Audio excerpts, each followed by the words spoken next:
This is SSN. Story Studio Network. I'm Tom Hoppe, and I'm your host of the Most Painful Podcast.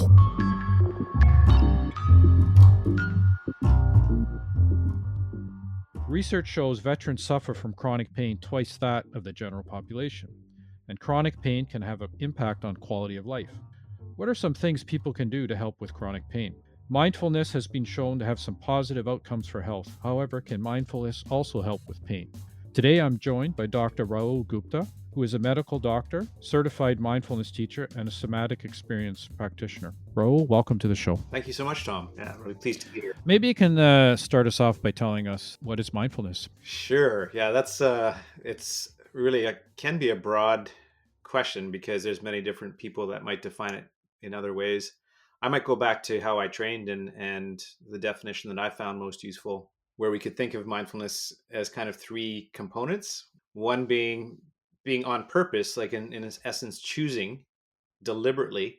That's the first component. The second component is to be in the present moment. And that's not easy because if you're anything like me, you will have seen how our mind likes to go into the past and likes to go into the future. And it actually has a hard time to be here. And it's especially hard in our kind of current society where there's so many distractions. And then the third element is with wholeheartedness, or in other words, suspending our judgments. And that's also really hard because, some good evidence to show that we can stay in a curious mindset for probably less than 3 seconds. We're continually making judgments. And so whether we realize it or not, our unconscious mind and body are judging situations as safe, unsafe, good, bad, right, wrong. And with mindfulness practice, what we're trying to do really is to purposely interrupt kind of that habituated response that we have, do our best to really be here, and do it with attitudes of wholeheartedness, where we bring curiosity, we bring patience, we do our best to not try to get anywhere. And it's quite radical because we live in a society that actually has a very different kind of orientation, where we're always trying to get somewhere. We've got a sense of urgency. And as the problems ramp up, we tend to try to go faster. And with mindfulness, really, it's this idea of, okay, can we recognize that things are urgent? Can we slow down to actually take in what's happening with more accuracy? Because the attitudes are all about kind of open-heartedness, some might call it mind-heartfulness, because it's both a kind of accessing our mind and our thoughts and what's going on for us on a cognitive lens, but it's especially bringing in our heart in terms of how we orient our attitude to this moment. So I find that actually a really helpful piece, that this is not actually just working with thoughts, but actually our emotions as well as a critical part of this. And I guess I was just talking to somebody before we started this podcast about, the effects of social media and the distractions that cause in life. So this obviously could help. But so when you talk about those three purposes for mindfulness, how does that translate into helping with health? Yeah, it's a great question. I mean, what I would say is that, there's a lot of unconscious forces that are operating within us.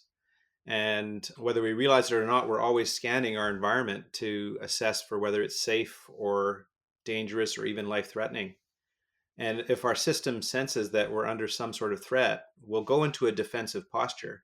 And that kicks in all these things happening within our system that will get us into a fight response, a flight response, or even a freeze response. And that has real implications for what happens in our body, because our blood pressure goes up, our breathing changes, it changes the blood flow to our gut, it changes how our immune function occurs, it changes even what we perceive with our eyes and ears. There's all these shifts that are happening based on our perception of threat.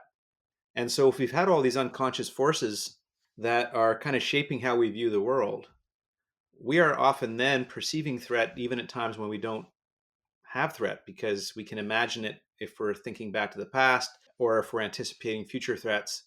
We can actually be giving our system these signals that get our system on kind of high alert. And then if this is happening over time, not a big surprise, depending on our predispositions genetically, we might end up with high blood pressure. We might end up with, high blood sugars that lead to diabetes.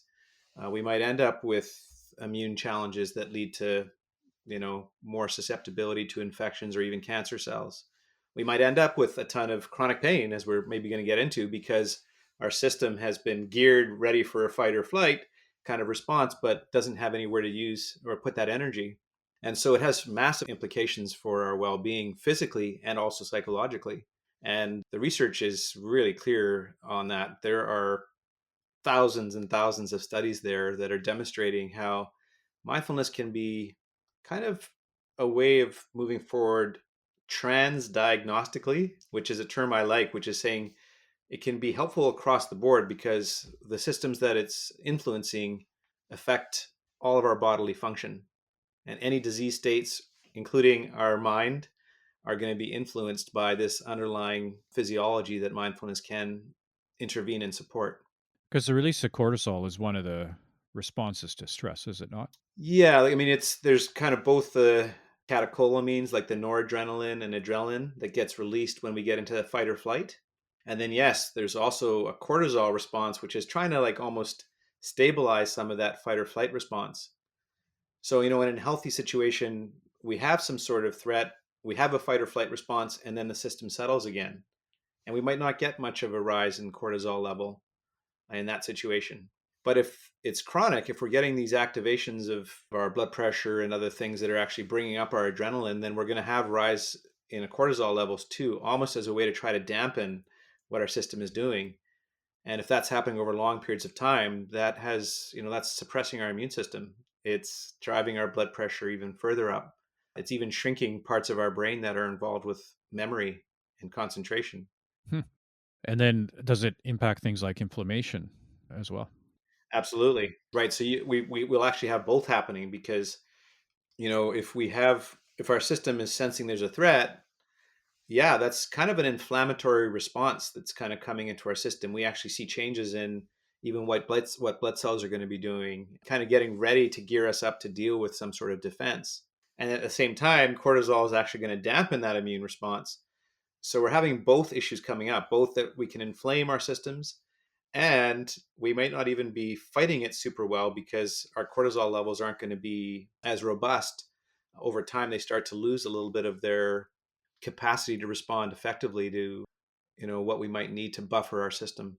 So when we talk about, these responses that the body has, so what I hear you saying is mindfulness by slowing down reduces that, or what would be a good way to explain how the mindfulness helps? Yeah, how mindfulness can help, because mindfulness is kind of two things. It's both a technique and it's a way of being. So as a technique, it can help because if we slow down, we can actually sense what's happening in our system. We can sense, oh, wow, have I fallen into some defense mode? Have I started to, have a physiology of needing to escape a situation? Am I engaged in kind of a fight response? Or have I checked out from a kind of overwhelmed state of kind of the freeze response? And so with mindfulness practice, we can kind of just take a bit of a step back and sense what's actually happening. And it's a way of being because we have this knee jerk reflex to turn away from discomfort.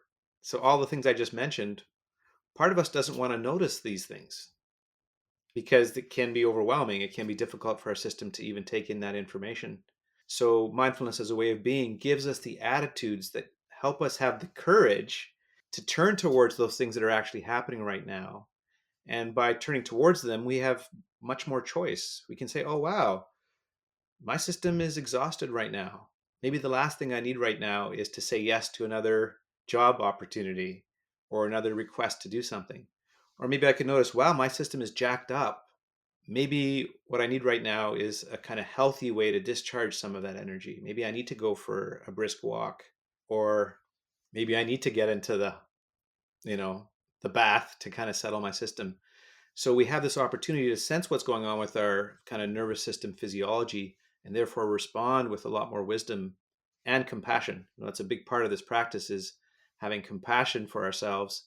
I guess the other piece I would say about how mindfulness practice can be really helpful because it's not just a practice for kind of regulating our nervous system, it's also a practice to support us to understand deeper realities. Hmm.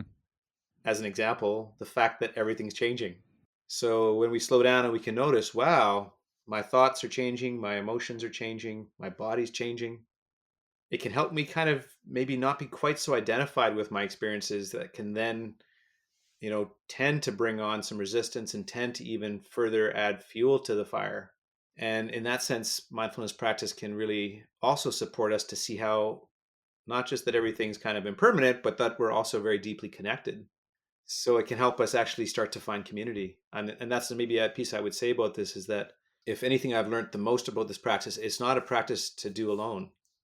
I think apps are great and I think they can be having some value, but I really think where this practice comes alive is in community, because that's the place where we start to feel more safe. Most of this kind of defense physiology is coming up because in relationship we've experienced some lack of safety. And when we start to do this practice with other people, we actually create the conditions where our system starts to settle and starts to actually have the experience of safety with other people, which can have profound implications on, our physiology over time. And when you talk about the nervous system, I mean, with chronic pain, we've heard other people on the show talk about, centralization of the nervous system. And if it's jacked up, it can affect pain. So what you're saying is if we stop and just kind of ground ourselves and understand our body, we can tame it. We can calm that nervous system, but also understand what's jacking it up. And I mean, we look at a lot of veterans who struggle with identity and transition leaving the service. That would be something potentially that could, as they're transitioning, jack up their nervous system. But if they understood that and were aware, what I'm hearing you say is that can actually calm it down a little bit as well too. Right. It can, and it may not be immediate. Right. So sometimes actually as we turn towards it, we might notice, wow, I'm really jacked up and that's uncomfortable. And our go-to strategy would be to avoid it and try to look elsewhere and to try to move away from it. So sometimes people can try to practice and initially they'll be like, oh, this practice doesn't work for me. It actually makes me feel worse. But actually, if we can slow it down enough and titrate it, do it in small amounts, like just kind of check in to whatever degree we can comfortably do, yes, it can absolutely start to settle the system. I'll sometimes use the analogy of like a champagne bottle. And if it's just being shaken and shaken and shaken with no kind of release to the system, well, at some point it's going to explode for sure. And if we try to take any pressure off, again, it's just going to be quite ugly. However, if we learn how to slowly release some of that pressure and do it in a kind of titrated way, we can start to slowly let the system settle itself, find balance again, and it doesn't have to be so difficult or painful. And then gradually at some point we get to a place where, okay, now there's, a manageable amount and it doesn't have the kind of intensity that it otherwise might. So I guess that's where the community comes into play, is that support and understanding of what one's going through, right?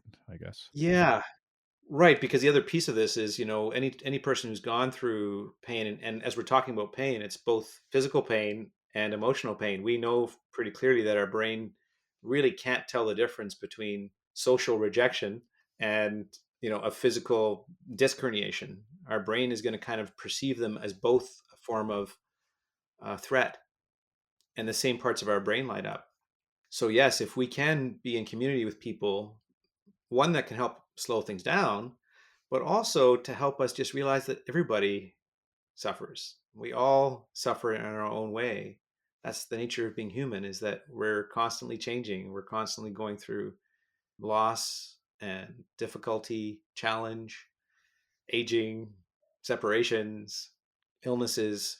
And so once we start to sense, oh wow, this isn't necessarily personal. This is actually something that's just innate to being human. That takes away some of the pain of feeling like we've been singled out. Mm-hmm. And it helps us kind of sense that, oh wow, I'm not the only one. And then other people actually are finding their own way forward. So we can get inspired by other people's stories. And there's something very powerful about exploring these ideas and techniques and ways of being in community. And that kind of takes me back, I think, to our veteran heli hike we did this past summer for chronic pain, where a group of people came together after months of education, and there was a sense of community, but also some started to have a sense of awareness of just things would just come out, because they are together, you are talking, you're in a nature setting, and taking some of the education they had over the years, and so that's what it's sounding like. So community is important, but if someone's by themselves in a rural area, we have many people that live in that are not a community. What can they do if they're saying, okay, I'm interested in mindfulness, I'd like to try it? Where do they start? How do they begin that journey? Yeah, well, two things you've said I maybe want to highlight. So, because you said about, the power of nature. And so I think that's a really important insight because when I say community, we can kind of restrict that just to human beings. But wow, that's not in fact the case. We know that there's like electromagnetic fields in the natural world around us that are continually available. And we forget that we've co-evolved with all of the other species around us. And there's a lot of good evidence around kind of the healing power of just being in the natural world. So I love your story about how when people come together in a natural setting, how that can be supportive. So yes, for somebody who's, for instance, in a rural setting, kind of expanding their sense of what supported community might look like to include, getting into nearby forests or getting onto the water and sensing your connection. Mindfulness practice can actually help us start to see how we're not that separate from all of these other beings. We share oxygen with so many different species across the planet, and water is vital for our existence. So we can connect with a lot of these other experiences that I think can be supportive. And then also, if it is with human beings, that is one of the beauties of technology. I've found myself that community can happen very much online. And so I do encourage people to actually seek out different practices that are out there. There are a lot of different places where mindfulness communities are being offered. And if possible, I would encourage people to just check out ones that are in their community. They sometimes can be surprised who in their community might actually be ready to participate. And I like how you talk about the evidence to support that, because I read a research article out of Washington State where they use veterans in the Alpine to help with both psychological and some chronic pain, to just the power of healing in nature. There is evidence, like you say, and it's, I think, having been through it myself, being out with the guys and girls hiking, you can see that there's some power there. So as we get close to the end here, what are some tips the audience could take away for mindfulness? What do you think would be some top tips? I'm thinking of your audience, that might be dealing with a lot of physical and emotional pain, if what I'm hearing, how you're framing things. I guess the first thing I would say is, just start from wherever you are. It can feel like we have to get to a certain place before we begin. And that's not been my experience. My experience, really from a mindfulness perspective, is that whatever is in front of us, whatever this day brings, it's here, and it's kind of our own curriculum for life. So can we find a way to be in relationship with it? I'm dealing with right now a dental issue that I've had for 6 weeks, and nobody's been able to quite figure out what's going on. So I've been living with on and off fairly significant pain in my mouth that is here, and part of me wants to be like, oh wow, I would love to just ignore this, have somebody rip it out, just take care of the issue. And yet the reality is, there's pains we're all going to experience that don't have immediate solutions. So every day it's actually a great teacher for me, because it's supporting me to notice, okay, wow, well, where do I have some power here, and can I get out of this need to like meet the whole experience with tension? And so I'm just constantly just letting my shoulders relax, letting my hands come out of the fists that they might get into. I watch the thoughts that might come up, like, oh my God, this is going to, end up with a massive infection that's going to then, have me in the ICU. I can watch those thoughts and go, wow, okay, that's not what's happening. And I can reassure myself with kinder thoughts, with more patience. And so I guess that's a kind of a long way of saying we can really just explore this idea of meeting our moments with kindness as a starting place. And if we can even find one other person who's even just one step further on the journey to be with us and support us, that can be a wonderful starting place. Because I guess we all rehearse in our mind. We all have bad thoughts. I shouldn't say all, but most people I've met are like that, right? We all go through that process. So what I hear you saying is to slow down, recognize that, be aware of that, challenge it, Yeah. and have compassion. Yeah. In fact, I love how you said that, because you're reminding me, maybe I'll just end with this, the stop technique. So the stop, the S is to stop and pause and see if we can interrupt that kind of autopilot, and the T is to take a couple of breaths, which is a way of just telling our system right now things are safe enough for us just to pause. And then the O is to observe, just to notice what's in our system, our thoughts, our emotions, our physical sensations, to whatever we can tolerate. And yes, the P is to proceed with compassion, just inviting a little bit of kindness. And we've got some wisdom about some more details and seeing if we can just afford ourselves a little bit of friendly, hospitable choice that might give us a different experience. And all that calms our system down, calms the reactions down, and brings our blood pressure down and inflammation and etc. Yeah, over time. And above all, gives us choice and helps us see the nature of our beings in a way that hopefully does really serve us, not just as individuals, but as a species. Great. Well, thank you, Rahul. That was very informative. I think helpful. I learned a lot. So thanks for being on the show. Thank you so much for inviting me. To our audience, thanks for listening. And if you have any feedback about the show or you want more information on chronic pain, you can visit our website, veteranschronicpain.ca, or follow us on Facebook and Twitter at Chronic Pain COE and on Instagram, chronicpain_COE. Thanks again, and everybody stay safe and keep the hope alive. The Most Painful Podcast is produced for the Chronic Pain Center of Excellence by Story Studio Network and Eye Contact Productions.